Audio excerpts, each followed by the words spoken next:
하고 보안 수사 요구 등으로 다시 내려간 다음에 기소 여부를 결정해야 되기 때문에 검사의 업무 프로세스는 훨씬 더 많아질 것이라고 예상하고 있습니다. 제가 지금 검사를 줄이라는 얘기가 아니고요. 네. 저도 검사가 더 많이 필요할 수 있겠다고 생각이 드는 사람 중에 그렇습니다. 하나예요. 네, 말씀하신 것처럼 보안 수사 요구하면서 사건 관리를 이제 검사가 집중적으로 해줘야 되는 것이고요. 네. 수사 단계에서 협력 관계도 맺어야 되고, 그리고 말씀하신 공판을 검사가 더 철저하게, 지금 한 명이 4일, 5일 공판 관여하는 거는 말이 안 되는 얘기예요. 그렇지 그렇습니다. 않습니까? 얼마나 사건이 부실하게 지금 처리가 되는 거예요. 수사 잘했는데 공판에서 부실하게 처리되니까 피해자들이 재판만 들어갔다 오면 재판을 왜 이렇게 합니까? 라고 황당해하는 이런 일이 발생하지 않도록 하기 위해서 재판을 공판 검사의 업무 부담을 많이 줄여서 더 충실하게 공판 중심주의가 될 수 있게 만들어야 됩니다. 그러니까 검사가 필요하면 더 늘리자라는 것은 저는 반대하지 않습니다. 이 형사사법 시스템에, 새로 만들어진 형사사법 시스템에 종사하는 분들의 자부심과 자긍심을 갖추게 하는 것은 우리가 함께 해줘야 되는 일이에요. 그건 저희가 적극적으로 협조할 테니 어느 정도가 필요한지. 네. 그리고 수사관은 이제 수사관을 못하니까. 그리고 김용민 의원님, 예, 질의해 주십시오. 차관님, 제가 질의를 이어갈 수밖에 없을 것 같은데 지금 말씀 잘하셨어요. NDFC에서 디지털 증거를 수집을 하면 무결성을 입증하기 위해서 해시값을 산출해내고 하잖아요. 네, 그렇습니다. 예, 그래서 밀봉하고 그걸 나중에 이제 법정에서 증거로 제출하면서 해시값 비교해서 무결성이 인정되는지를 확인하는 절차를 거치죠. 네, 예, 그러면 해시값을 생성해내는 이 과정까지가 증거 수집 아닌가요? 네, 그렇습니다. 자, 대검이 증거 수집할 수 있어요? 그러니까 공소청에 증거 수집하면 됩니까? 앞으로 그런 직접적으로 저희가 디지털 증거를 수집하는 일은 일어나지 않을 것이라고 생각합니다. 권한도 없고요. 그런데 지금 조직을 갖고 있으니 그럼 거기서 근무하는 사람들은 다 수사관이어야 되는 건가요? 어떻게 해야 되는 건가요? 아닙니다. 수사관은 하시려고 앞으로 하는 수사를 하지 않기 때문에 근데 증거잖아요, 이게 다. 법무직 등으로 전환할 예정이고요. 이게 증거가 지금 증거 수집이라고 말씀하셨잖아요, 차관님도. 제가 증거 수집이라고 하는 게 예. 앞으로는 경찰이나 중수청에서 1차적인 증거 수집이 될 것이고요. 예. 그 자료들을 결국 검찰의 사건이 송치가 되게 되면 디지털 증거도 송부를 해야 되지 않겠습니까? 그렇죠. 네, 그것들을 받아서 관리를 하고 그걸 또 아니죠, 이미 해시값 다 생성했어요. 그럼 경찰 단계에서 수사 단계에서 했어요. 그러니까 지금 공소청에서는 대검찰청에서는 해시값을 새로 생성할 이유가 없는 거죠. 해시값 새로 생성하면 이미 무결성이 깨져버리는 건데 증거가 훼손돼 버리는 건데요. 그러니까 저는 지금 좀 첫 단계에서 경찰이 그러면 지금 상태라면 경찰이 압수수색한 것을 해시값을 생성하기 위해서 지금 디지털 포렌식 센터에 가서 하겠다라는 것처럼 들리는데 그게 아니라면 대검에 진짜 있을 이유가 더 없는 거고요. 자, 그러니 그 기능을 매우 중요합니다. 그 기능은 아무도 여기 있는 의원님들이 아무도 그 기능을 없애자라고 아무도 얘기하지 않아요. 네. 다만 공소청이 수사를 하지 않으니 증거 수집도 하지 말라. 그러니 그 디지털 포렌식 센터는 공소청에 있을 게 아니라 독립해서 다른 기관으로 가는 게 합당하다. 이 얘기를 하는 거니까 그 관점에서 기능을 없애자는 게 아니니까 조직을 어디다 둘 거냐의 관점에서 한번 검토해서 따로 한번 보고 하시면 좋을 것 같습니다. 네, 네, 그리고 이제 공소청 출범이 한 40여일 남은 것 같아요. 그렇죠? 그렇습니다. 네, 공소청 검사는 대략 어느 정도 될 것 같습니까? 계획이 나와 있습니까? 공소청 검사 수요. 네. 지금 중수청 전직에 시청이 몇 대한 명으로 희망을- 갔는지는 중요하지 않죠. 네, 희망을 아니, 어제까지 그게- 받은 상태입니다. 그거는 제 차관님 제 질문은 네, 그거랑 상관없이 몇 명이 갔는지와 상관없이 공소청은 몇 명이 필요한데 만약에 이 중에서 우리가 생각하는 인원수보다 많이 중수청으로 갔으면 충원을 해야 되는 거잖아요. 많이 안 갔으면 충원 안 해도 되는 거고. 그러니까 저는 그거는 상관없는 거고 공소청 법무부가 봤을 때 공소청의 검사는 몇 명 정도를 둘 것인지 그게 지금 한번 말씀해 보시라는 얘기예요. 지금 전직과 관련된 지금 일들을 집중해 왔기 때문에 네. 앞으로 얼마가 더 필요할 것이냐에 대해서 저희가 초기에 한번 산정을 해본 적이 있었는데요. 네. 제가 지금 정확한 숫자를 기억은 못 하고 있습니다. 다만 지금 다음번 회의 때는 보고하셔야 됩니다. 그러면 네, 다음번 회의 때는 그 숫자를 좀 보고해 주세요. 그렇게 하겠습니다. 예. 지금 공판검사들 같은 경우에도 최소 일주일에 4일 내지 5일을 지금 직관을 그렇죠. 그 공판에 들어가고 있는 상황이고요. 또한 지금 검사의 수사 기능이 사라지기는 했습니다만 그 사건들이 전부 검찰청에서 검토를 하고 보안 수사 요구 등으로 다시 내려간 다음에 기소 여부를 결정해야 되기 때문에 검사의 업무 프로세스는 훨씬 더 많아질 것이라고 예상하고 있습니다. 제가 지금 검사를 줄이라는 얘기가 아니고요. 네. 저도 검사가 더 많이 필요할 수 있겠다고 생각이 드는 사람 중에 그렇습니다. 하나예요. 네. 말씀하신 것처럼 보안 수사 요구하면서 사건 관리를 이제 검사가 집중적으로 해줘야 되는 것이고요. 네. 수사 단계에서 협력 관계도 맺어야 되고, 그리고 말씀하신 공판을 검사가 더 철저하게, 지금 한 명이 4일, 5일 공판 관여하는 거는 말이 안 되는 얘기예요. 그렇지 않습니까? 얼마나 사건이 부실하게 지금 처리가 되는 거예요.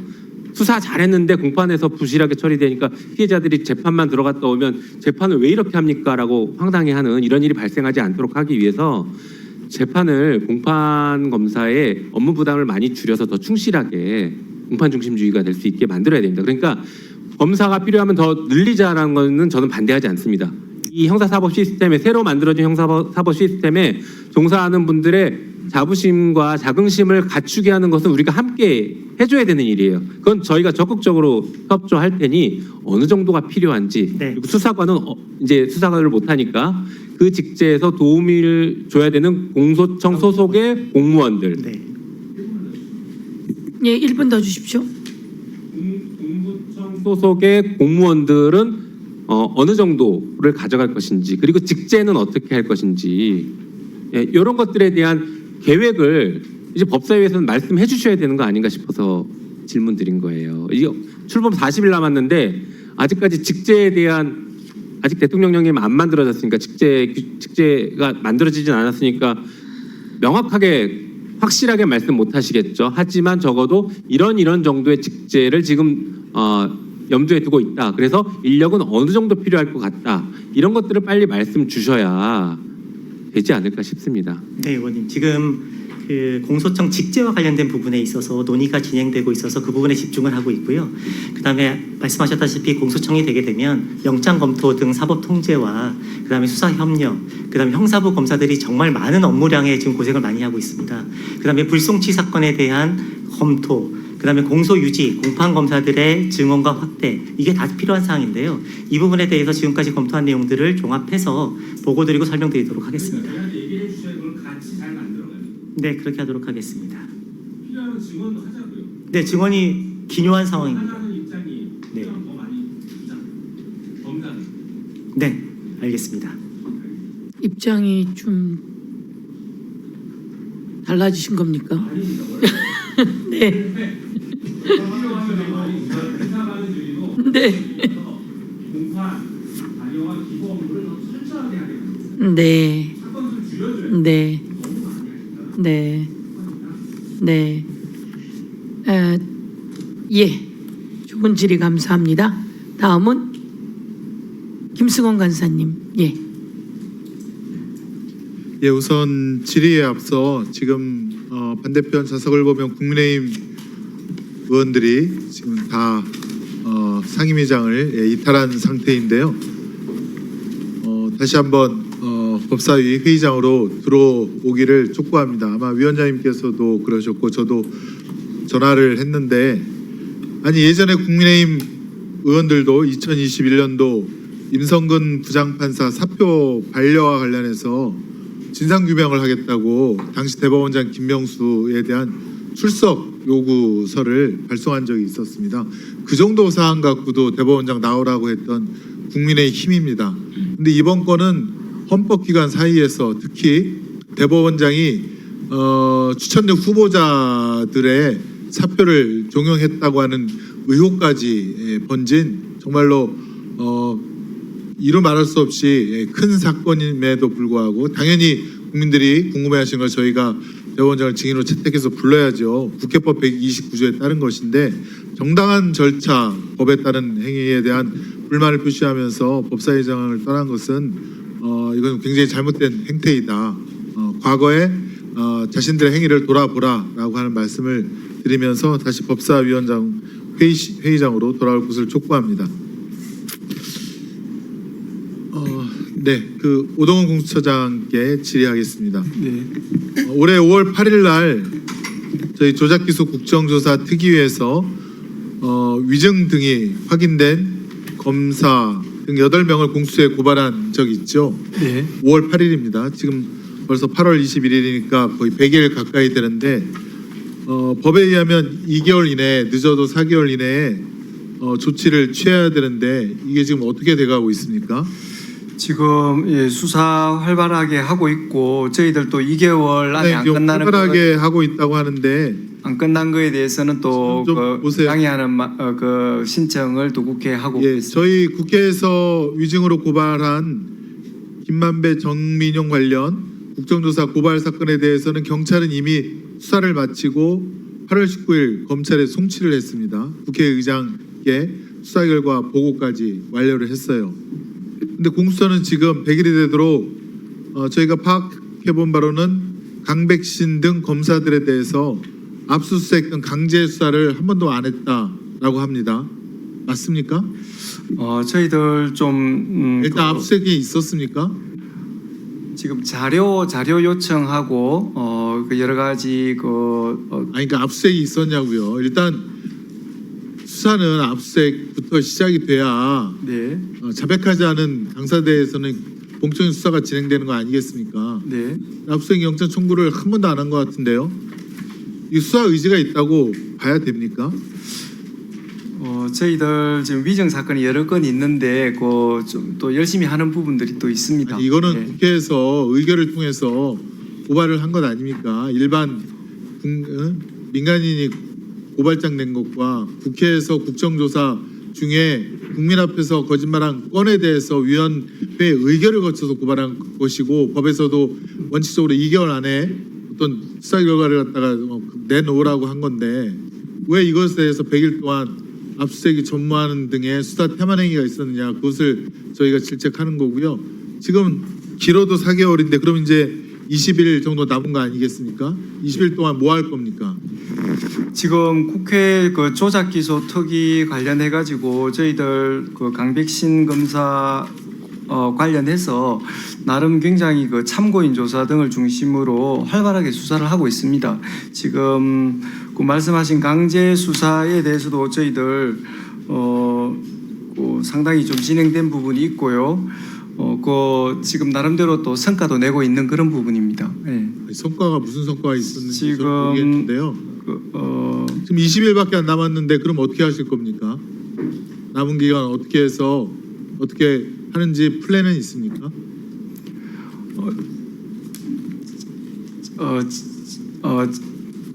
저희들 그 지금 좀 인력이 제한되다 보니까 서해 수사를 종결해야 된다라고 법에 명시되가 되어 있지 않습니까? 국회 증언감정법에 네. 그럼 2개월 이내에 해야 되는데 그것도 못했고 그러면 연장해서 4개월까지 할 수 있다면 이제 20일 남은 기간 동안 어떻게 수사를 종결할 겁니까? 아니 왜 이렇게 공직자분들이 법을 갖다가 따르질 않죠? 예. 어떻게 하실 겁니까? 좀 더 그 부분 좀 독려를 하겠습니다. 예. 다만 그 서해 그 해경 관련해 가지고는 굉장히 활발하게 지금 수사가 이루어지고 있고 또 그런 부분. 네네. 예. 그래서 예, 3분 더 드리세요. 예. 그래서 인력이 이제 제한되다 보니까 모든 사건을 다 할 수가 없고 지금 서해 그 해경 관련해 가지고는 압수수색하고 또 열심히 또 수사하고 있습니다. 그런 부분 그 조작 특위 관련해서는 그 부분 사건을 중심으로 굉장히 열심히 하고 있다는 말씀 좀 드리겠습니다. 아유 좀 답답하네요. 예. 다음은 차관님께 질의하겠습니다. 아까 이제 다른 의원님들께서도 질의를 주셨는데 지금 이제 범정에 대해서 공소청에는 이제 필요가 없다. 저도 이렇게 판단이 되고 범정의 전신이 뭐였죠? 수사정보정책관실이었죠. 네. 예, 거기에 대해서 그러니까 우리가 알고 있기로는 중요 사건을 재판하는 판사들에 대해서 근데 우리법 연구회 출신인지 그다음에 과거 판결 또 무리 야기한 법관 리스트 또 관련 내용에 대한 법관들의 세평 등등을 다 기록해 갖고 한번 문제가 된 적이 있지 않습니까? 네. 거의 뭐 민간인 사찰에 준하는 그런 일들을 범정의 전신 기관이 해왔는데 이거 이제 공소청으로 거듭나는 마당에 범정은 이제 없어져야 될 그런 기관 아니겠습니까? 어떻게 생각하십니까? 저 과거의 범정이 본연의 역할이 아닌 말씀하신 사법 판사에 대한 정보를 수집한다든지 부적절한 부분들이 분명히 있었다고 생각합니다. 앞으로 공소청이 이제 수사는 못하게 되는데요. 문제는 전국에 흩어져 있는 여러 사건들, 그다음에 갈수록 정말 지능화되고 전문화된 범죄에 대해서 각 분야 범죄에 대해서 대응을 하기 위한 그러한 정책 부서가 반드시 필요하다는 게 저희의 의견입니다. 예컨대 마약이라든지, 그다음에 단편적으로 보면 예컨대 다단계 사건 등에 있어서도 한 건 한 건 송치된 것을 보면 그게 단건으로 처리될 수 있겠지만 전국에 있는 네, 사건들을 모아서 그러니까 보면 그런 그 건에 거는 대해서 대처가 필요한 부분들이 예, 있습니다. 그런 거는 예컨대 이제 뭐 압수수색 청구 영장, 그러니까 압수수색 영장을 검토할 때, 청구권을 검토할 때 그런 사정을 갖다가 좀 본다든가, 그런데 그게- 아니면 네. 이제 기소 여부, 이제 송치된 사건들을 통해서 그런 네. 정보들이 모아지면은 괜찮을 것 같은데 지금 네. 저희가 우려하는 거는 그렇지 않고 일반적인 정보를 수집해서 그것을 갖다가 어떤 수사 기소 여부라든가 그런데 판단의 자료로 쓰는 것, 그런 것들이 이제 가장 우려가 되는 것이고요. 또 실제로 범정에 있는 사람들 통해서 제공된 정보 갖고 검사들이 정치인들이라든가 시장 보면 다 저 사람은 누구한테 뇌물 받아 먹었다라든가 또 뭐 내연에 누가 있다라든가 이런 시각을 갖고 보면서 네, 1분 더 드리세요. 그렇게 정치인이라든가 행정가들이라든가 기업체들에 대해서 확인되지 않는 그런 소문 또 수집된 풍문만 갖고 예단을 내린다는 거예요. 그래서 그거 갖고 일단 수사를 시작해라라고 하는 그런 지시도 옛날에 있어 왔고, 그래서 이제 시장을 갖다가 수사한다든가 정치인들을 때려잡을 때 그런 정보들로부터 시작이 된다라고 하는 거는 저도 알고 있고 아마 차관님도 그런 적이 있다는 거는 알고 계실 겁니다, 경험적으로. 그렇기 때문에 그런 불법적인 정보 혹은 편견에 의한 아니면 상대방의 모략에 의한 정보들이 공소청으로 안 들어가야 기소 여부를 결정을 할 때라든가 그때라든가 오염되지 않은 정보가 없는 상태에서 정확하게 판단을 내리지 않겠습니까? 저는 그 부분을 좀 지적하거나 하는 것이고요. 네, 예. 그 점에 그거는 대해서- 확실히 끊어낼 수 있다는 말씀을 주실 수 있습니까? 네, 그 점에 대해서 앞으로 수사 정보, 과거에 잘못되었던 정보와 수사와 기소권이 결합되어서 문제되었던 부분들에 대해서 저희가 공소청이 다시 그렇게 돌아갈 수는 분명히 없을 것이고요. 제가 말씀드리고자 하는 것은 지금 범죄 대응을 위한 정책 부서는 반드시 필요하다. 그리고 우리가 지금 마약 청정국을 유지하기 위해서 예컨대 마약 범죄에 대한 트렌드 분석과 신규 마약에 대한 대처를 위해서도 이러한 정보들을 수집하고 대처하고자 하는 기능이 없게 된다면 정말로 범죄 대응이 많이 약화될 수가 있습니다. 이 부분에 대한 필요성을 좀 잘 인식해 주셨으면 좋겠고요. 그 부분에 대해서 필요하다면 추가로 설명도 드리겠습니다. 조직적이거나 강력적인 범죄에 대해서 송치된 기록에 의해서 수집된 정보를 그렇습니다. 모으는 것은 상관없고 네, 그와 같은 사건 기록을 중심으로 한 정보와 또한 재판 과정에서 나오는 여러 가지 새로운 상황 등에 대해서 그러한 범죄 대응을 위한 역량 강화를 위한 것입니다. 아까 제가 말했던 우려했던 상황이 일어나지 않을 것이다라고 어떤 국민들께 확신을 줄 수 있는 그거는 제도 설계 지금 한번 말씀. 네, 그런 제도 설계 관련, 그러니까 지금 공소청 같은 경우에는 말씀하셨다시피 직접 수사 기능이 없기 때문에요. 그와 같은 개별적인 특정 개인에 대한 뭐 비리 정보라든지 수사 정보를 수집하는 형태에서는 탈피해야 된다고 보고요.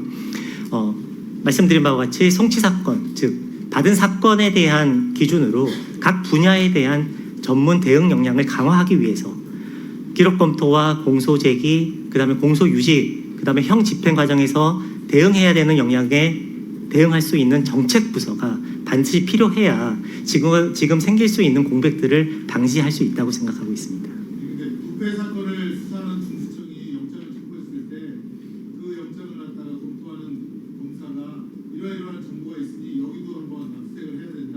이쪽에도 수사를 갖다 넓혀야 된다라고 의견을 주거나 어떤 지휘는 아니지만 그런 지도를 했을 때 그렇다면 검찰이 가진 범죄 정보 갖고 수사 방향이 그쪽으로 흘러가거나 틀어지게 되는 그렇게 악용되지 않도록 검찰에서는 엄격하게 운영해야 될 것이고요. 그냥 한 가지 우려사항을 말씀드린다면 지금 경찰과 같은 경우에는 지금 정보 기능과 수사 기능이 온전히 다 경찰이라는 기관에 집중되게 되어 있는데요. 그러니까 이 부분에 대한 상당한 우려들이 사회 각계에서도 많은 것으로 알고 있습니다. 검찰에 대해서 이와 같이 우려하시듯이 다른 수사기관에서도 동일한 문제가 발생할 수 있기 때문에 이거는 저희뿐만이 아니라 앞으로 수사의 주체가 된 다른 기관에서도 함께 고민해봐야 될 문제라고 생각합니다. 예전에는 민간 사찰이 국정원에 의해서도 이루어지고 검찰에서도 범죄정보 수집한다는 정보가 하고 있고 경찰에서도 하고 있으니까 세 군데에서 1분 더 드리세요. 네. 차단하고 일단 한 군데에서 그런 정보를 갖다가 뭐 수집하든 컨트롤하든 이렇게 일원화를 시킨 건데 물론 그 기관도 믿을 수 없으니까 거기에 대해서도 저희가 견제를 해야 되고 통제를 해야 되지만 그렇다고 그 정보의 수집이라든가 관리 기능을 다시 또 국정원이라든가 검찰에 다 주게 되면 옛날처럼 똑같이 민간인 사찰로 확대되는 그런 불안감이 있기 때문에 그에 대해서 계속 제가 질의를 드리는 거고요. 네, 그 점에 대해서는 검찰에서도 확실히 변화된 자세로 변화된 태도와 자세로 이 범죄 대응 정책 부서를 운영할 것이라고 생각합니다. 네, 아무튼 그 부분은 다시 저하고도 다시 좀 논의를 네. 해봤으면 좋겠습니다. 네, 예, 이상입니다. 알겠습니다. 수사권이 없는 게 맞네요. 그렇게 할 일이 많다면서. 그렇잖아요. 더 전문적으로 더 크로스 체크해가면서 그렇게 할 수 있는 일에 집중하시고 더 자부심 갖고 더 자존심 갖고 명예롭게 검사들이 일할 수 있게 그렇게 해나가는 게 필요할 것 같아요. 아주 중요한 역할이 많잖아요. 그렇지 않습니까? 네.